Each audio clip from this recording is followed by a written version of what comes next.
Pasabog na naman ang GMA ngayong gabi. Oo, tama ang narinig nyo. Ngayong August 2, 2025, gaganapin na ang pinakaaabang na GMA Gala 2025 sa Manila Marriott Hotel at todo na ang preparations para sa isa na namang gabi ng tislapan, bonggang mga gowns at star-studded moments na tiyak na pag-uusapan. Narito ang buong detalye.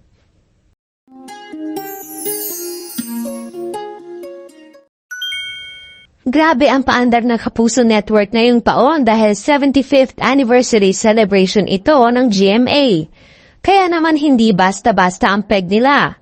Ang mismong venue ay nilapatan ng level up na elegance. Ang theme, dark hues na may halo ng silver at earth tones. Perfect backdrop para sa mga pasabog na OOTDs na mga celebrities natin. Thanks to the top event stylist na si Gideon Hermosa. Mula 2023 hanggang ngayon, siyang event stylist for GMA Gala dahil sa galing niya. Kilala siya sa kanyang luxurious, elegant at over-the-top designs para sa mga weddings, social events at mga celebrity gatherings. He rose to fame dahil sa kanyang signature style na dramatic floral installations, grandiose tablescapes at dreamlike event setups na madalas nagva-viral sa social media. Tinatawag din siyang event stylist to the stars dahil siya ang choice ng maraming celebrities gaya nina Marian Rivera, Dingdong Dantes, Ann Curtis, Heart Evangelista at marami pang iba para sa kanilang mga major events. Kakaiba rin ang atake ngayong taon. Iba't ibang artistic teams ang nag-collab para mas level up pa ang production. Sa red carpet pa lang, makikita na ang husay ni Direk Rico Gutierrez. Siya lang naman ang overall visual director ng namamayagpag ngayon na fantaserye, ang Encantadia Chronicles. At ang anak naman ni Gary Valenciano na si Paulo Valenciano naman ang bahalang mag-direct ng mga ganap sa Grand Ballroom. Expect a jaw-dropping visuals at performances na pang world class, hindi lang pang TV. Isa rin sa mga pinaka-highlight ngayong gabi ay ang unang pagpapalabas ng GMA's 75th year station ID. Ayon kay Attorney Annette Gozon Valdez, bongga raw ito at may emotional na dating, kaya ready your tissues. At speaking of bongga, may pa-musical pa with the powerful performances from Philippine Philharmonic Orchestra at ang heavenly voices ng world-renowned madrigal singers. Grabe, di ba?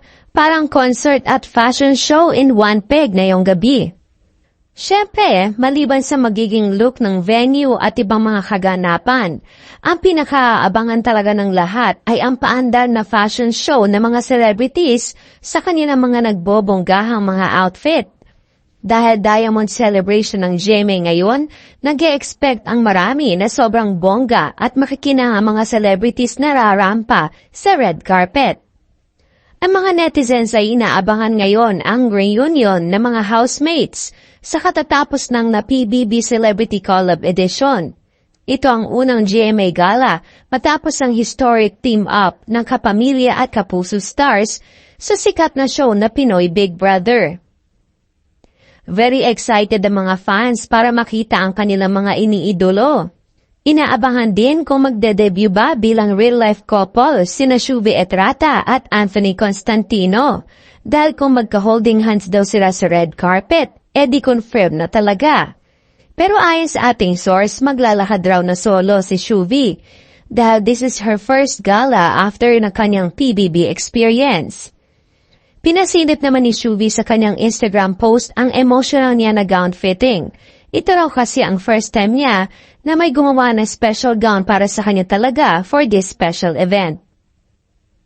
Maliban sa mga PBB housemates, inaabangan din ngayon ng mga celebrities na maglalakad ng solo for this year, gaya ni na Barbie Forteza at Kailin Alcantara na very optimistic naman sa pagrampa tonight kahit solo, dahil para sa kanila magsushine pa rin naman sila kahit walang mga kadate.